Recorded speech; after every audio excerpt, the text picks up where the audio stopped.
Today, I'm here to announce that my office has considered the evidence collected thus far in last Tuesday's shooting in Lizella. After a review of the evidence in this case and multiple conversations with the GBI agent assigned to the case, we believe there's sufficient certainty to conclude what occurred in the moments leading up to the shooting. As we learned from recent officer-involved shootings, situations can quickly escalate and result in the loss of innocent life.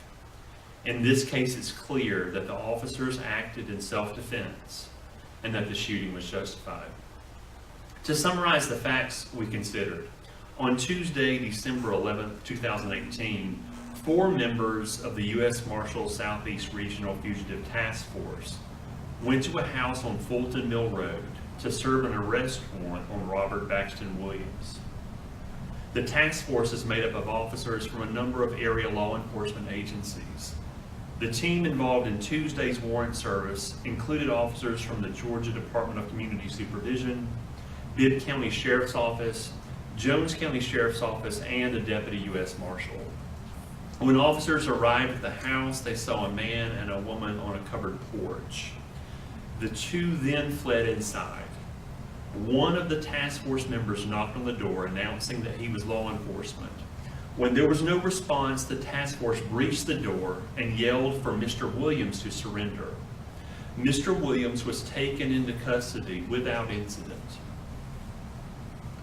With Mr. Williams in handcuffs, Georgia Department of Community Supervision Officer Trent Swikert yelled for the woman to come out from behind the house.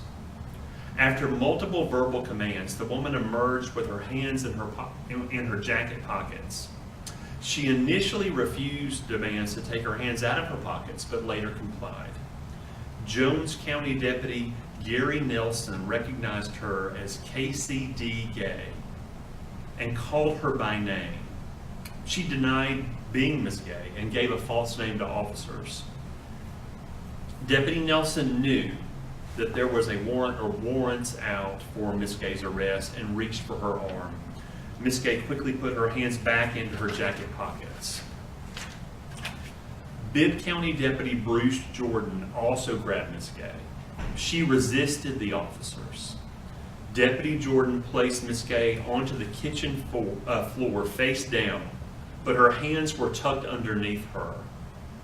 While the officers continued to struggle with Miss Gay, she fired one round from a .380 caliber Taurus handgun, later found concealed underneath her. After hearing the gunshot, Officer Swikert and Deputy Jordan jumped back and pulled out their service weapons. Deputy Jordan heard what he recognized as the sound of the slide action from a semi-automatic handgun being manipulated underneath Miss Gay. He fired 2 shots that struck Miss Gay. Miss Gay was taken to a local hospital by ambulance, but she died from her wounds. In addition to the .380 caliber handgun found underneath Miss Gay, officers found what appeared to be a .380 caliber shell casing and a spent bullet. Law enforcement also recovered 2 9mm shell casings and 2 9mm spent bullets. Deputy Jordan's service weapon was a 9mm handgun.